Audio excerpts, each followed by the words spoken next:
But what is pain? What is the definition?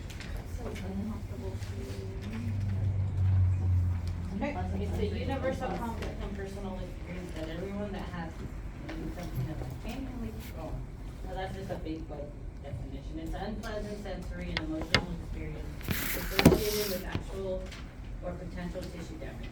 Yes. And then, is it impairment discomfort? Yes. Major economic concerns, leading cause of disability, okay? Think about those surgical patients or trauma patients, okay? So anytime you're working with post-surgical patients, post-op patients, our big focus is pain control. Of course, infection. Infection is number one, definitely control, because untreated pain can, so like right now it's acute pain, it will go untreated, it can turn into chronic pain, and then with the pain, you know, you can lose some function of the extremity or the organ that is affected. So therefore, the disability can diminish the quality of life, okay? Failure to manage pain is the worldwide health problem. We talked about this last week. You know, those healthcare disparities, like, you know, in some cases is overtreated, in some cases is undertreated, but failure to manage is one of the biggest concern here, okay? So when we're talking about interprofessional pain initiatives, help patients receive best treatment, what are the interprofessional pain initiatives? Physical therapy, occupational therapy, pharmacology, yes. What else?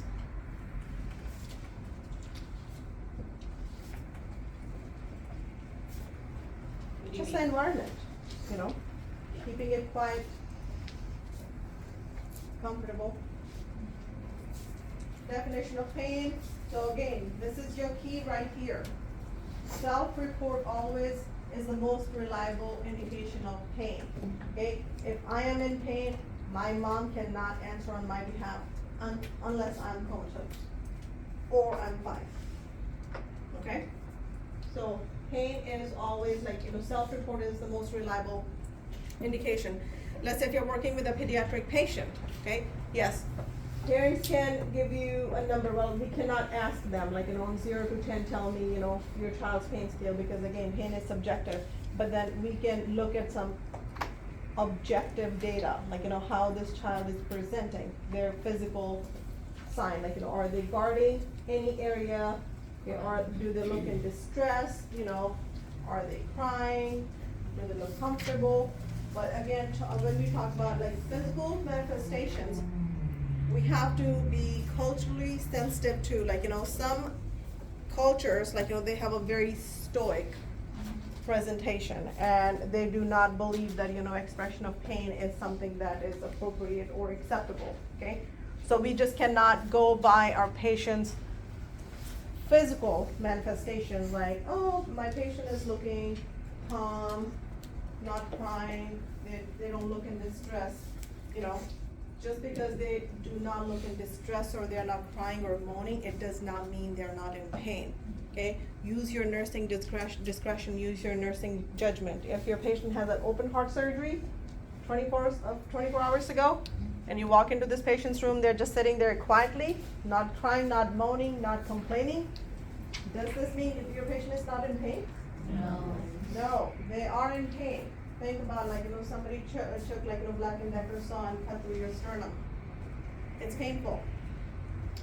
So how you will manage the pain for these kind of patients, like, you know, they're not manifesting, like, they're not giving you anything. What to work with. You will do your pain assessment. You know, you will give them your numeric scale or that Vaughan Baker scale. We're still going to assess their pain, okay, on a scale of 0 to 10, okay? You are going to educate your patient on untreated pain, okay? Untreated pain can, like, you know, you can lose a function, okay?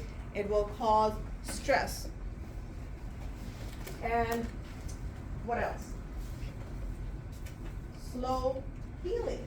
If pain is not treated, for those post-surgical patients, the wound healing slows down.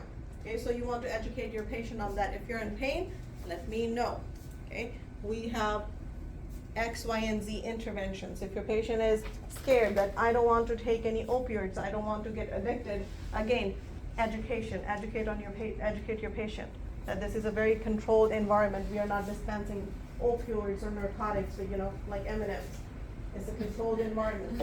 You're not going to get addicted, okay? But again, talk about the plan.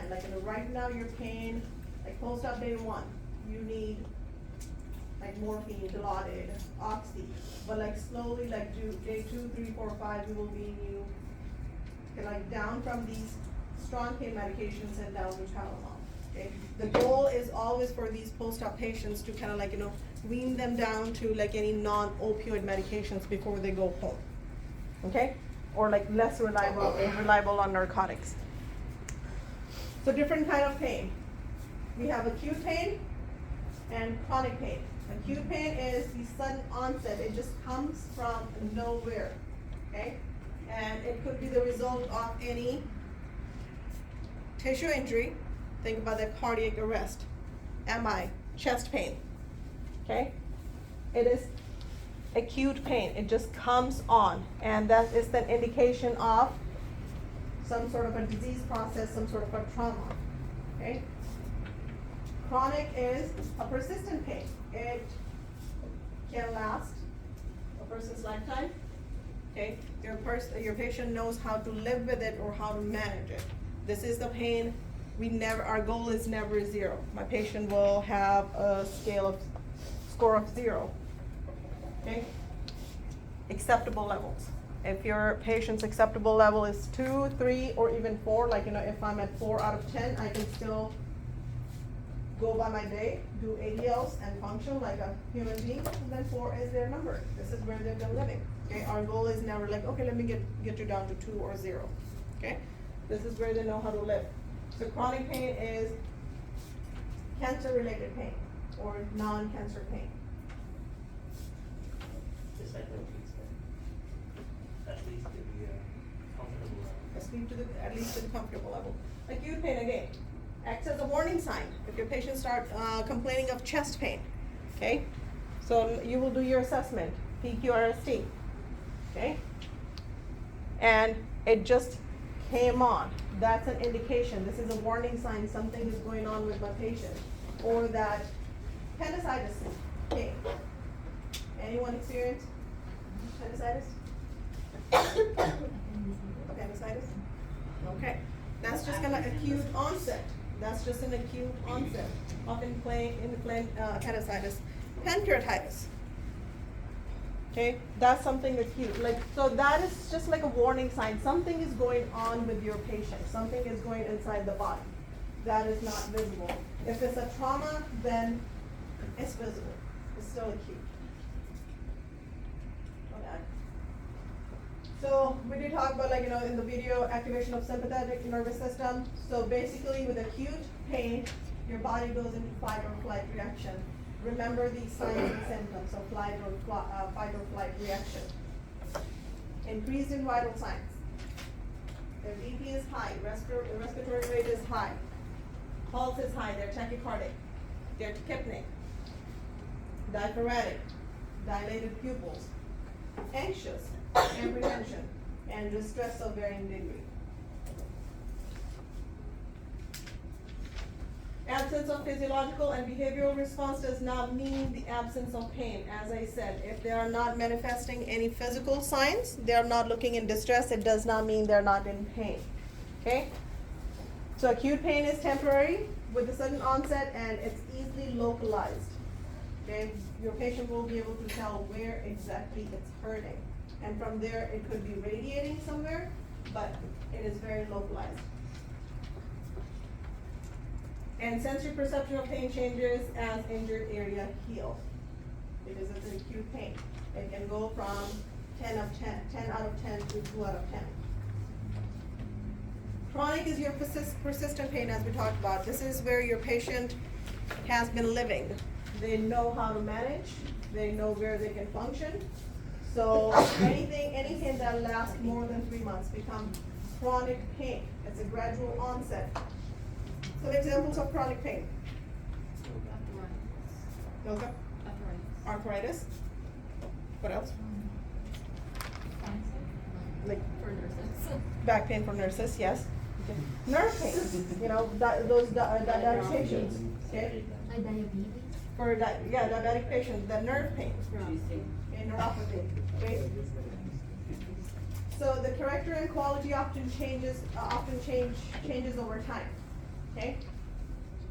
Serves no biological purpose, can result in emotional, financial, relationship burdens, as well as depression and hopelessness.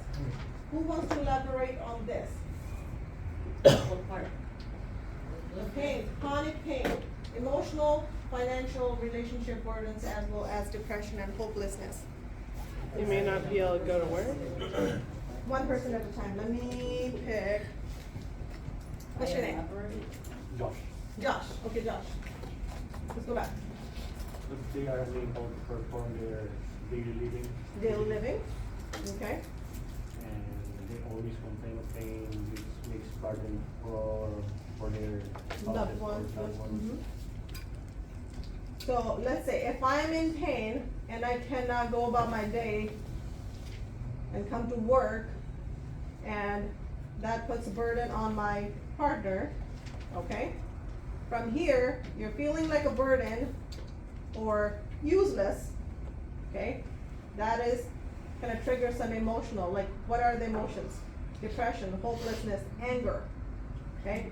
Anger comes on first because of the inability to perform or live your life, day-to-day life. From anger, again, relationship burden, depression, so many, like, this is where, what we worried about with patients like in chronic pain. Depression and hopelessness, okay? And sometimes depression causes pain. If your patient is depressed, Sometimes the medication for the pain causes. yeah, so, yeah, it's a catch-22, this is medicine. So, sometimes, you know, depression, you know, when we will go into mental health, depression. If your patient is depressed, sometimes they manifest depression as like physical pain, okay?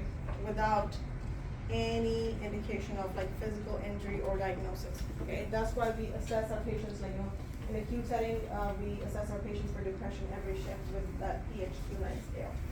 Because pain can cause depression and depression can cause pain. So body adapts to persistent pain. Persistent non-cancer pain is a global health problem such as diabetes, that nerve pain, what is the terminology? Neuropathy, rheumatoid arthritis, Crohn's disease, and interstitial cystitis.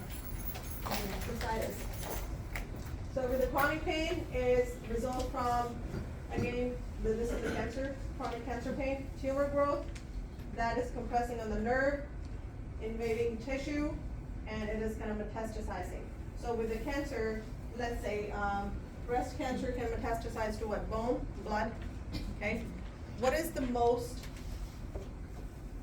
well, like, no cancer is fun. But leukemia, like, you know, the cancer, like the blood cancer is the most painful one. Because think about that blood passing through those teeny tiny capillaries from head to toe, okay? And with the cancer pain, it is not just in one point, it is not localized. It is everywhere, okay? Some cancer treatments can cause pain, like procedures such as like, you know, continuous lab draws or IV infusions. Every time you walk into a hospital, you know, procedure pains.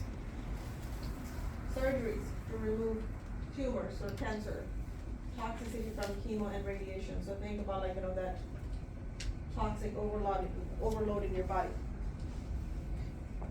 So non-cancer pain, again, anybody who's over 65, I was in my case like over 35. They're nurses. Okay? We are like what?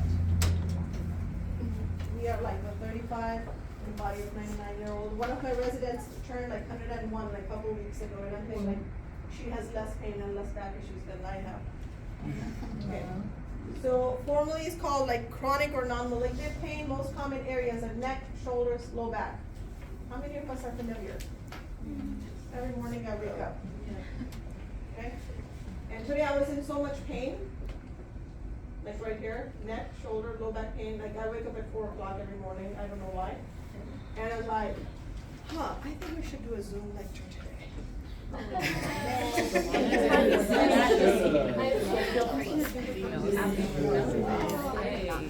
Yeah, like it sounds like great, it's like.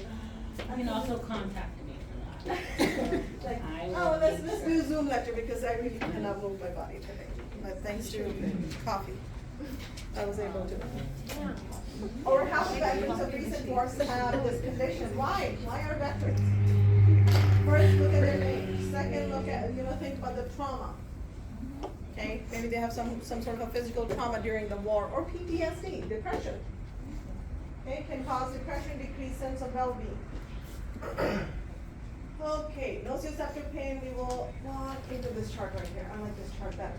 So different types of pain, like now, we have chronic acute pain, then we have like nociceptive pain, which is like further, it's like a somatic pain, visceral pain, and then we have a neuropathic pain.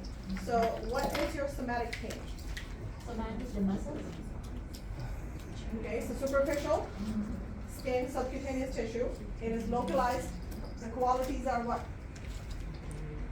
Sharp, throbbing, okay? And then if it's a deep somatic, which is kind of goes through your bone, muscle, blood vessels, and connective tissue, then you will experience dull cramping. Okay?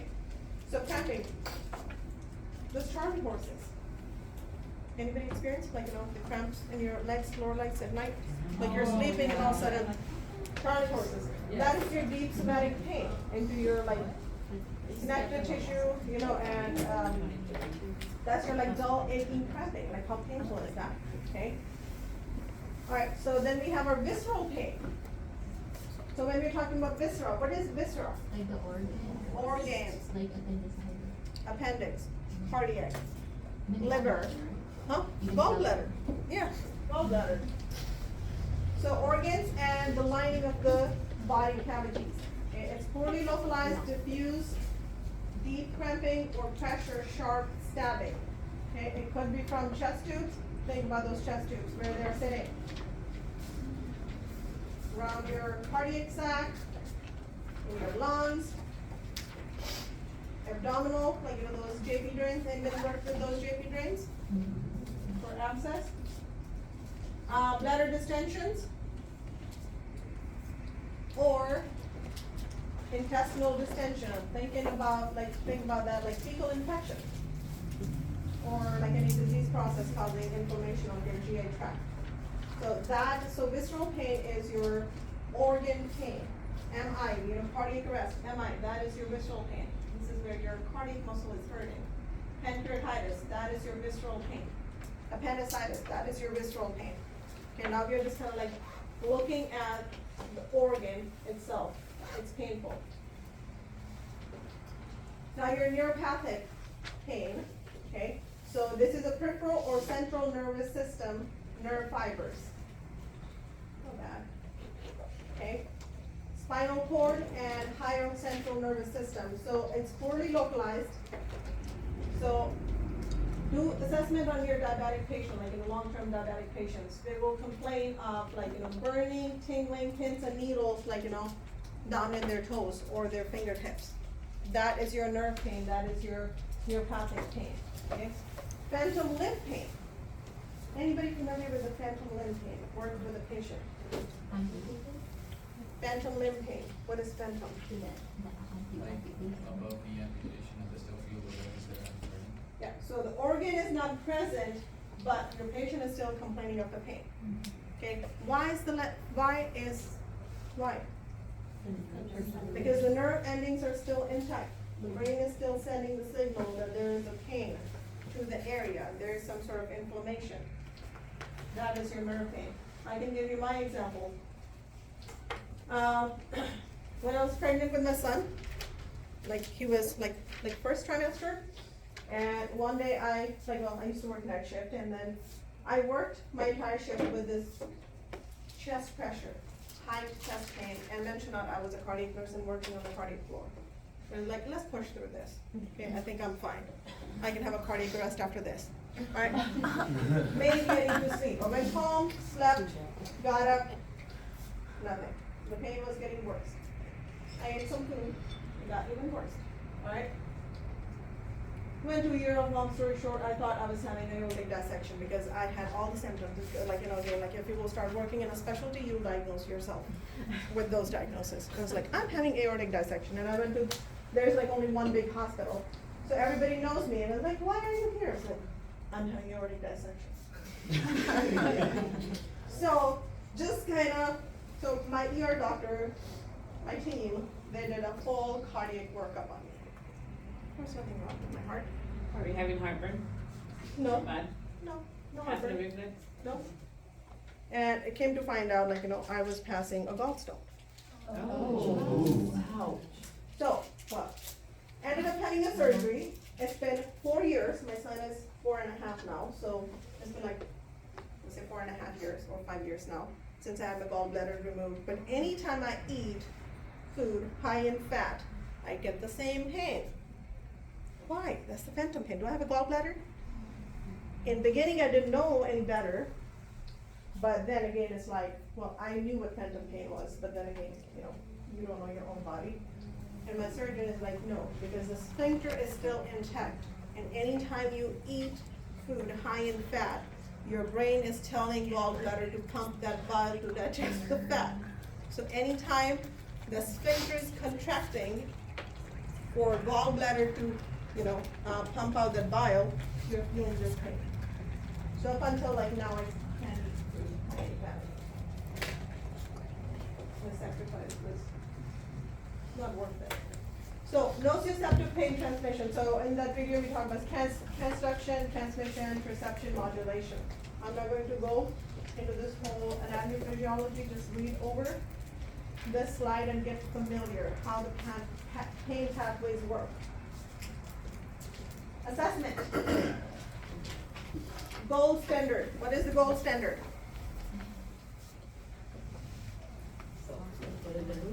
Gold standard for pain assessment. Patient self-report. So that's what it is, right? Yeah. That's what it is, Yeah. gold standard for whatever they tell us. Whatever they tell us, pain is subjective. If my patient is watching a TikTok video and they're laughing, smiling, whatever, and then they tell me my pain is 10 out of 10, I will take it 10 out of a 10.